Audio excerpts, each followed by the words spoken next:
Bismillahirrahmanirrahim. Perkenankan kami berbagi adab membaca Al-Quran. Di antara mukjizat Al-Quranul Karim, Allah jadikan kitab ini penuh makna. Semua orang selalu haus akan ilmu yang terkandung di dalamnya, tanpa mengenal status dan usia. Baik manusia paling awam hingga seorang profesor bidang ilmu Quran. Allah juga jadikan kitab ini bersemayam di hati seorang mukmin. Sekalipun telah dikhatamkan berkali-kali, mereka tidak pernah bosan terus mengulang dan membacanya. Al-Quran adalah afdolud dzikri, zikir yang paling utama. Sehingga Nabi SAW menjadikan orang yang belajar dan mengajarkan Al-Quran sebagai manusia terbaik. Agar kegiatan belajar Al-Quran semakin berkah, kita perlu memperhatikan beberapa adab dalam membaca Al-Quran. Nabi SAW berusaha untuk selalu suci dari hadas setiap kali berzikir. Berikut di antaranya. Pertama, dianjurkan untuk bersuci dari hadas dan membersihkan gigi sebelum membaca Al-Quran. Memakai pakaian yang sopan. Beliau bersabda, "Inni karihtu an azkurallaha azza wa jalla illa ala tuhrin." Aku tidak menyukai menyebut nama Allah kecuali dalam keadaan suci.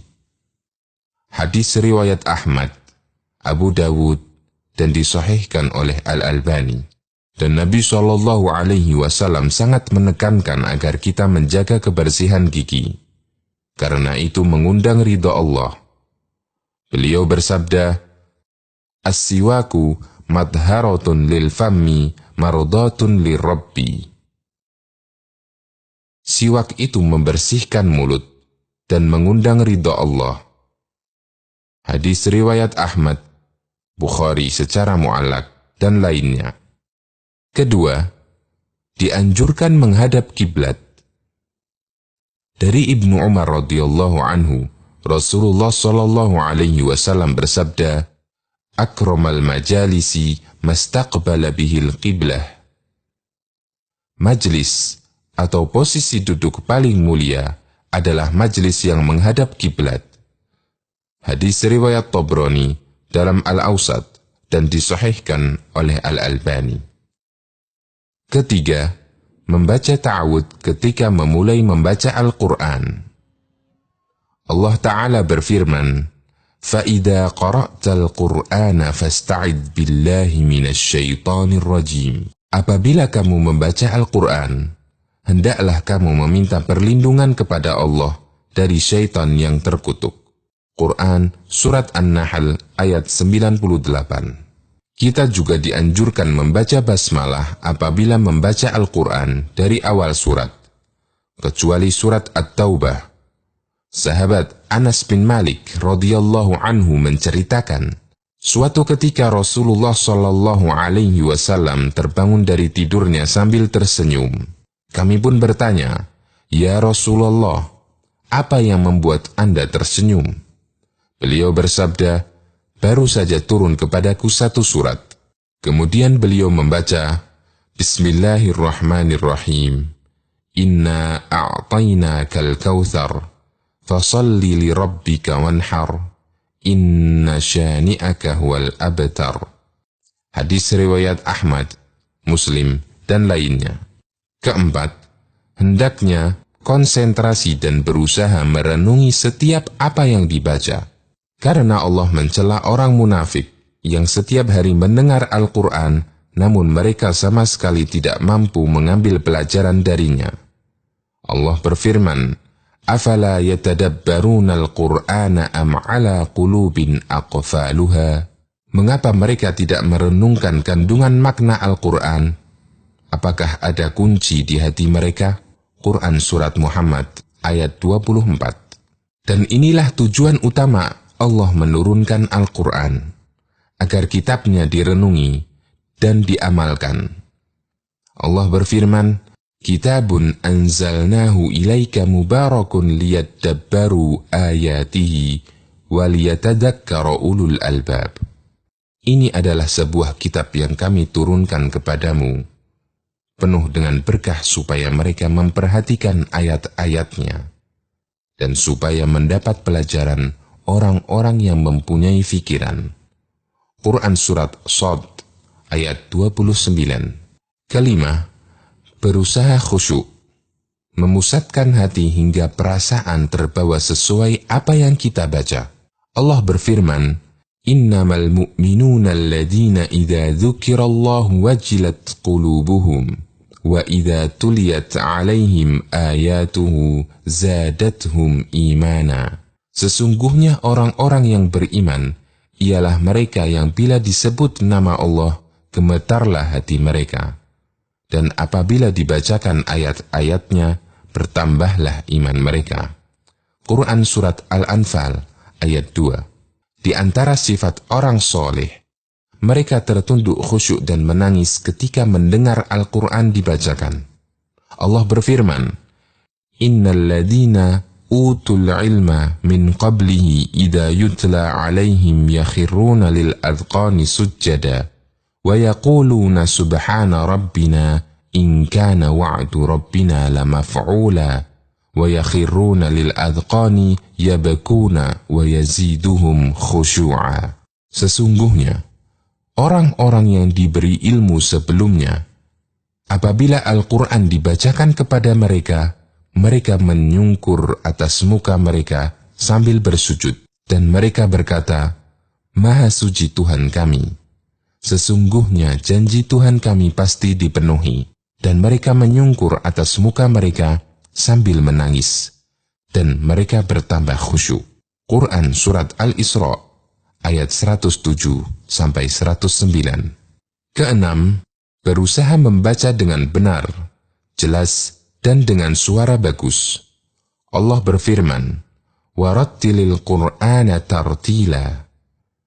Bacalah Al-Quran dengan tartil. Quran Surat Al-Muzammil ayat 4. Yang dimaksud membaca dengan tartil adalah membacanya dengan pelan, jelas setiap hurufnya. Rasulullah SAW juga menganjurkan kita untuk membaguskan suara ketika membaca Al-Quran. Beliau bersabda, Zayyinul Qur'ana bi aswatikum. Hiasilah Al-Quran dengan suara kalian. Hadis riwayat Ahmad, Nasai, dan yang lainnya. Ketujuh, boleh membaca Al-Quran sambil berdiri di atas kendaraan atau berbaring. Allah berfirman menceritakan karakter ulil albab, orang yang cerdas. Alladzina yadhkuruna Allaha qiyaman wa qu'udan wa ala junubihim wa yatafakkaruna fi khalqis samawati wal ard. Yaitu mereka yang selalu mengingat Allah ketika berdiri, duduk, dan ketika berbaring. Mereka merenungkan ciptaan langit dan bumi. Quran Surat Ali Imran ayat 191. Nabi SAW pernah membaca surat Al-Fath di atas kendaraannya ketika beliau menaklukkan kota Makkah. Hadis riwayat Bukhari dan Muslim. Aisyah menceritakan bahwa Nabi SAW pernah berbaring dengan meletakkan kepala di pangkuan Aisyah yang sedang haid. Kemudian beliau membaca Al-Quran. Hadis riwayat Bukhari dan Muslim. Kedelapan, tidak membaca terlalu keras sehingga mengganggu orang lain yang sedang sholat atau yang sedang tidur. Nabi SAW pernah menemui para sahabat ketika mereka sedang sholat malam, dan mereka saling mengeraskan bacaannya. Lalu Nabi SAW bersabda, Innal musalliya yunaji rabbahu, falyanzur bima yunajihi bihi, wala yajhar ba'dukum ala ba'din bil Qur'an. Orang yang sholat itu bermunajat dengan Tuhannya, maka perhatikanlah bacaan yang dia gunakan untuk bermunajat, dan jangan saling berlomba mengeraskan bacaan. Hadis riwayat Malik dalam Al-Muwatta dan disahihkan Ibnu Abdil Bar. Nabi SAW memisalkan orang yang membaca Al-Quran dengan terang-terangan seperti orang yang menampakkan sedekahnya kepada orang lain. Al-jahiru bil Qur'ani kal-jahiri bis sadaqati, wal musirru bil Qur'ani kal musirri bis sadaqah. Orang yang mengeraskan bacaan Al-Quran itu sebagaimana orang yang menampakkan sedekah. Orang yang pelan dalam membaca Al-Quran sebagaimana orang yang sedekah rahasia. Hadis riwayat Ahmad, Nasa'i, dan disahihkan oleh Al-Albani. Dan secara umum, sedekah dengan sembunyi-sembunyi lebih besar pahalanya, kecuali jika ada sebab tertentu yang menganjurkan dia untuk mengeraskan bacaannya. Kesembilan, Rasulullah Shallallahu Alaihi Wasallam telah melarang mengkhatamkan Al-Quran kurang dari 3 hari, karena ini terlalu cepat, sehingga tidak bisa merenungi maknanya. Beliau bersabda, La yafqahu man qara'al Qur'ana fi aqalla min 3. Orang yang membaca Al-Quran kurang dari 3 hari, maka tidak akan dapat memahaminya. Hadis riwayat Ahmad, Abu Dawud, dan disahihkan oleh Al-Albani. Rasulullah Shallallahu Alaihi Wasallam pernah memerintahkan Abdullah bin Umar radhiyallahu anhuma agar mengkhatamkan Al-Quran setiap 7 hari sekali. Muttafaqun alaih. Ke-10, melakukan sujud tilawah ketika melewati ayat sajdah.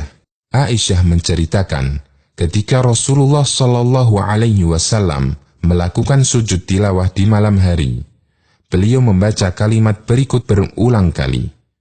Sajada wajhiya lilladzi khalaqahu wa syaqqa sam'ahu wa basarahu bihaulihi wa quwwatihi. Wajahku bersujud kepada Tuhan yang telah menciptakanku, yang memberi pendengaran dan penglihatanku dengan daya dan upayanya. Hadis riwayat Nasa'i, Abu Dawud, dan disahihkan oleh Al-Albani. Semoga kita tidak lalai dalam mengamalkannya.